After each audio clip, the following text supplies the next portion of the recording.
What is up, my dudes? Back at it again with another video. We're in the shop. I alluded to you guys previously that I got a new car, and I wanted to show that to you guys today. So without further ado, here's my new to me car. It's a 2000 Honda Insight hybrid electric. It has the integrated motor assist. It is a 5-speed. Currently, the battery does not operate, so it's running on just the gas engine, which isn't horrible, but it is pretty bad. Like, I can still drive the car, but going up hills, I'm pinned in second gear on the highway. To pass anyone, I have to drop to third and pin it, and even then, I'm like 61, 62, 63, like not going anywhere. But with my last 2 tanks of fuel, I've been averaging like 52 miles per gallon, which is pretty good. If I had the electric motor, it'd probably be upward near 70 because I got to use a lot of throttle to go anywhere. So because the electric battery is not working, I can't like rev it over 4,000 or else the regular battery stops charging. So I need to either get a new battery or take everything out of here and put something else in it, which may be happening. Not anytime soon because we have a lot of stuff on our plate currently, but this thing will be getting something else. A different swap, different motor, different drivetrain, you know. We'll see what happens, but something big is coming for this thing. So a little bit about the car. This was previously my friend's. He sold it to me. It has 220 some thousand miles. It's got little things about it that I kind of like. Obviously, with these cars, aerodynamics is a big thing for fuel mileage. So the rear wheel covers, I'm a huge fan of those, to be honest. A lot of people are like, oh, what are those? You could take those off. I was like, yeah, but I don't want to. Fuck it, leave them on there. So it's got those. So this utilizes a 3-cylinder, 1-liter engine. Still has the AC, which works fantastic. It still has the IMA, but it doesn't work.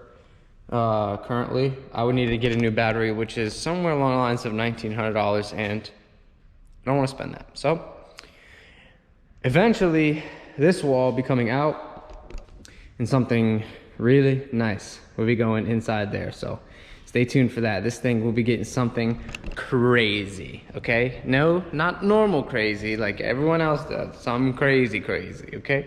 Crazy. But yeah, still on the stock wheels. It's fairly clean. Still has a system in it. There's no cruise control on these cars, and I really like the steering wheel and the shifter in these things. It kind of reminds me of the S2000 with the steering wheel.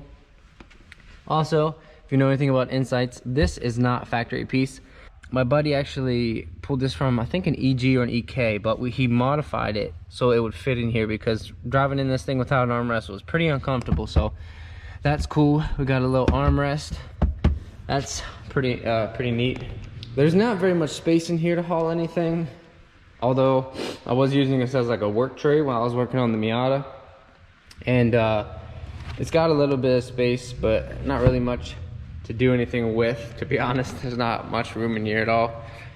Like I said, it does have a radio in it, and it does have a subwoofer. So my buddy installed this sub underneath the seat. I don't know what size it is, but for being this small of a car, this thing sounds really good. Like, the bass comes through full. It's not overpowering. It's not deafening. It doesn't make anything really rattle, so that's good. And the car is fairly clean. It does need some paint correction, but this is probably the cleanest thing that I own. I'm happy with it, you know. These things, I think, were rated somewhere near 60 to 75 city highway.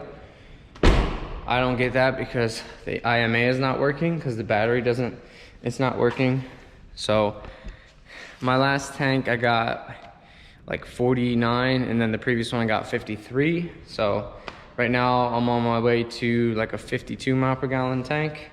Well, obviously we'll see how that goes, because the hotter it is, I use the AC, and with the AC on, trying to drive this thing is like trying to pedal a bike uphill. Like, it's difficult. I had my buddy in the car the other day, and he's a bigger dude, and going up a hill, bro. It does not want to accelerate, like pinned, bro. Second gear, like it's climbing for its life. I have to drive like preemptively, if that's the word. If there's a hill coming, I catch speed so I can go up the hill with less throttle. Like I have to utilize fucking momentum to keep me going. Like it's weird, but that's how I have to drive this car, or else I'm not getting up anything. Like starting on a hill, I have to slip the clutch so hard, bro, so hard. It hurts me, to be honest. Like I was upset the other day because I had to keep going back and forth while I was working on a car, and I had to keep going back to the store to get stuff I didn't have because I wasn't working on it at the shop. I was working on it at his at my friend's mom's house. I didn't have the tools that I needed, so I'm going back and forth. I'm just aggravated, bro. And I was getting so mad at how slow this car was, like so mad. Like it was so aggravating, to be honest.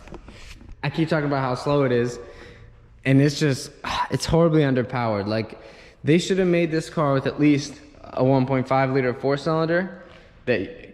So this engine actually has VTEC, but VTEC is economy VTEC, obviously. It uses one valve on the intake under 2,700 RPM, and then above 2,700 RPM, it goes to 2 valve.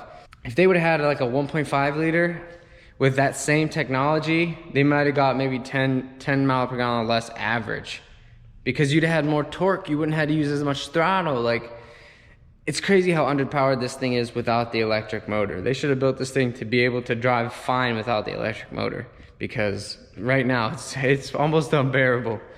But beyond that, this is my new car, man. I'm really liking it. It does have some things, like I think I paid too much for it because of not having the electric motor running or working. I think it needs like ball joint. I think it needs wheel bearings, because maybe it's just the car being super loud, but I kind of think it does need wheel bearings. It's gonna need brakes. The motor mounts aren't that great, so it drives smooth, but like, if you know these cars, they don't have very much travel in the rear. So if I go over like a heavy bump, I can feel the rear literally bottom out. Not on the ground, but like the travel hits the bump stop or whatever. You can feel it's like, yeah. And that shit's crazy. And if you have any type of weight in the rear, you really feel it. So I need to either replace the struts or put some heavier duty springs in there. I'm gonna need them when we do the big stuff for this thing. So that's coming. We got a lot of stuff happening. This thing is probably my most exciting project. I mean, I'm excited for the CRX too, but this thing has really got me like super excited, because it's gonna be literally retarded, like bonkers, bro. It's gonna be crazy. Yeah, but everything works on it other than the battery and the electric motor. I can't complain. I'm getting really good gas mileage, and the gas price is super fucking high right now. It's not too bad, so I'm excited to have it. I'm excited to be able to work with something like this. These cars are super light. I think they're like 1,800 pounds from the factory, so something with that weight and fast is literally scary. So with anything over 400 horsepower in a car like this, it's gonna be stupid. It's gonna be stupid. So I'm excited, man. Hope you guys are too. It's my new car, and we're gonna see where this takes us, because I got some big plans for this, and I'm ready for everything the future has to hold, man. I'm ready to get shit cracking and kick ass, you know? So hope to see you guys in the next one. Stay tuned, guys. Deuces.